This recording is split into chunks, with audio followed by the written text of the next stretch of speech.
दोनों एग्जाम्स को एक साथ मैनेज किया जा सकता है। पर बात करने वालों की दोनों पर साथ में फोकस करना, मैनेज करना पॉसिबल है, तो मुझे यहाँ पर लगता है कि दोनों को मैनेज किया जा सकता है। रीजन क्या है, और ईओआरओ को मैं स्पेशली क्यों कह रहा हूँ, अगर आपकी ईओआरओ की अच्छी तैयारी है तो आपको ईओआरओ का एग्जाम जरूर से देना चाहिए। ईओआरओ और आरएस मेंस की अगर हम बात करें तो ईओआरओ एग्जाम 23 मार्च को आपका एग्जाम होने वाला है, और आरएस मेंस की अगर बात करें तो 17-18 जून को अपना एग्जाम है। लगभग दोनों एग्जाम्स में 85 दिन का गैप है।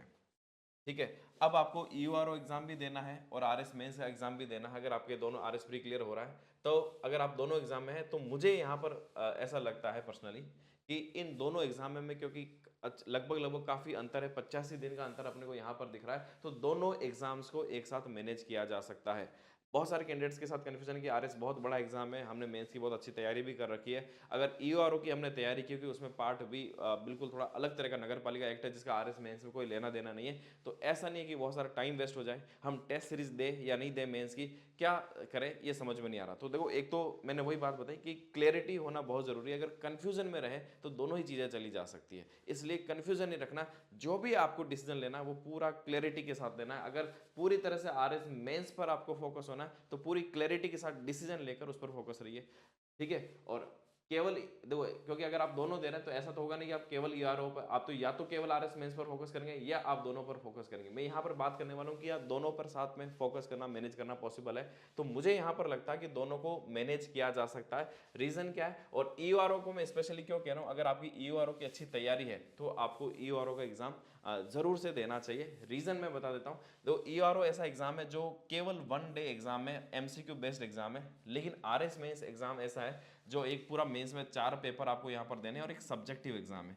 जैसे ही सब्जेक्टिव एग्जाम होता है, सब्जेक्टिव यहाँ पर पेपर होता है, तो बहुत सारी चीज़ें हमारे हाथ में फिर नहीं होती। यहाँ पर लक फैक्टर बहुत काम करता है, किस तरह का टीचर हमें मिल रहा है, टीचर लिबरल है या हार्ड कॉपी चेक करो, उस पर बहुत कुछ चीज़ें डिपेंड करी। तो यहाँ पर मुझे लगता है कि आरएस मेंस को लेकर फिर भी इतनी ज़्यादा श्योरिटी नहीं हो सकती है कि इस बार आप बहुत अच्छी रैंक से क्लियर कर लेंगे, बहुत फाइनल हो भी जाएगा या नहीं होगा। लेकिन ये ऐसा एग्जाम है, अगर आपकी पिछली बार बहुत तैयारी अच्छी थी, आपने इसकी तैयारी अभी बहुत अच्छी कर रखी है, तो ये ऐसा एग्जाम है जिसको आप क्लियर कर सकते हैं, क्योंकि ये एमसीक्यू बेस्ड है। यहाँ पर ओएमआर शीट मशीन से चेक होगी, तो जितना आप लिख कर आएंगे उतने मार्क्स आपको मिल जाएंगे। यहाँ हो सकता है बहुत अच्छा लिख कर आए, लेकिन कॉपी कौन चेक कर रहा है, किस तरह से मार्किंग हो रही है, उस पर बहुत सारी चीजें डिपेंड करती है। और अगर मैं बात करूं कि आरएएस की और ईयूआरओ की, तो ग्रेड पे की अगर हम बात करें तो जैसे कि इनका ग्रेड पे L11 और L12 है।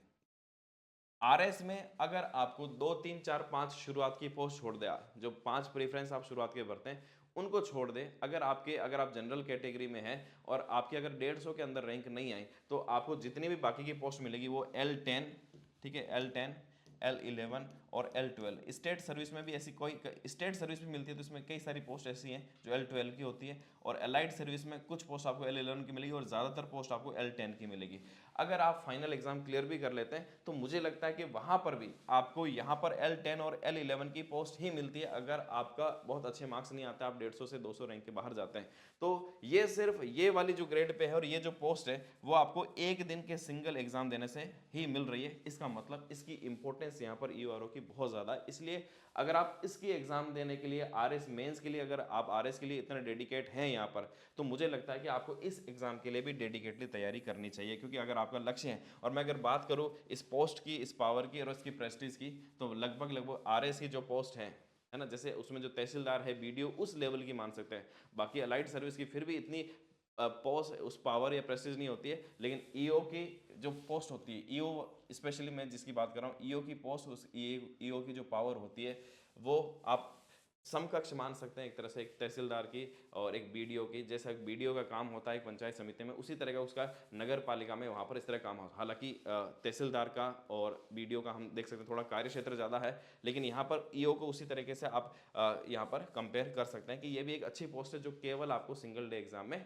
यहाँ पर मिल सकती है। तो मेरा यहाँ पर मानना है कि अगर आपको आरएस जैसे एग्जाम में, सिविल सर्विस जैसे एग्जाम में, प्रशासनिक सेवा में जाना है, तो ईओआरओ एक बहुत अच्छा मौका हो सकता है। और क्योंकि दोनों में डिफरेंस काफ़ी है एग्जाम के टाइम में, तो आप इसको मैनेज कर सकते हैं। रीजन देखो, यहाँ पर एक तो पार्ट ए अगर आप यहाँ पर पढ़ रहे हैं तो लगभग लगभग मेंस में आपका सारा का सारा वो काम आएगा।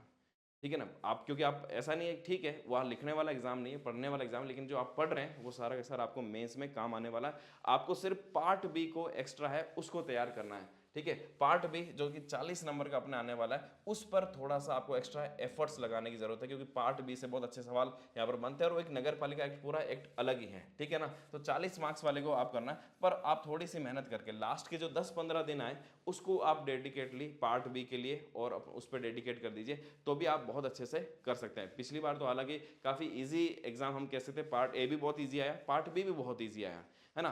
तो इस बार हो सकता है पेपर को थोड़ा सा टफ भी बनाया जाए, तो आप उसके लिए भी तैयार है, क्योंकि टफ बनाएंगे तो वो सभी के लिए टफ होगा, ठीक है। और पार्ट बी को तैयार करना मुझे पर्सनली लगता है कि बहुत ज़्यादा मुश्किल नहीं है, इसको तैयार किया जा सकता है। मैंने तो पार्ट बी पूरा पढ़ाया भी है, बहुत आसान भाषा में यहाँ पर पढ़ा रखा है, तो मुझे पता है कि पार्ट बी को किया जा सकता है। और पिछली बार मैं बता देता हूँ, पिछली बार हालांकि एग्जाम भी बहुत इजी था, मैंने जो पढ़ाया था वीडियो कोर्स में और जो बुक भी निकाले, आप बुक भी अगर आपने पढ़ी हो तो आपको पता होगा, उसमें से पार्ट बी में से 40 में से लगभग 38 प्रश्न सीधे सीधे उस बुक्स में आ गए। आप कह सकते सर पेपर बहुत इजी था, लेकिन हाँ अगर सारे प्रश्न इतने प्रश्न आ रहे तो ये भी अपना पे बहुत बड़ी बात है, 38 प्रश्न सीधे सीधे मिल गए। तो अगर आप बुक्स में से भी कवर करते हैं तो मुझे लगता है कि अगर 4-5 दिन में आप इसको पढ़े तो 4-5 दिन में एक बार बुक्स पूरी अच्छे से कवर की जा सकती है।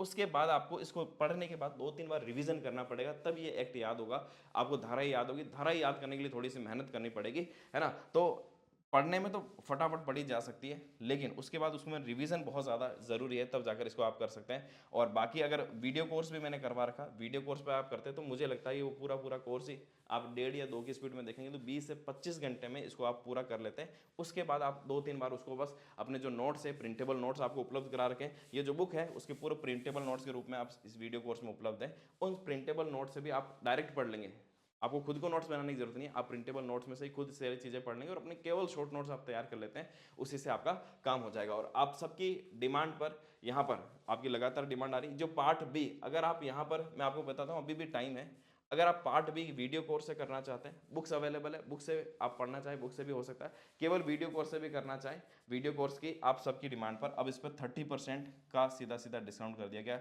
प्राइस इसकी मात्र 800 रुपये थी, इस पर आप कूपन कोड यूज़ करेंगे NS01, तो ये आपको लगभग 500-550 रुपये के आसपास में पूरा कोर्स मिल जाएगा।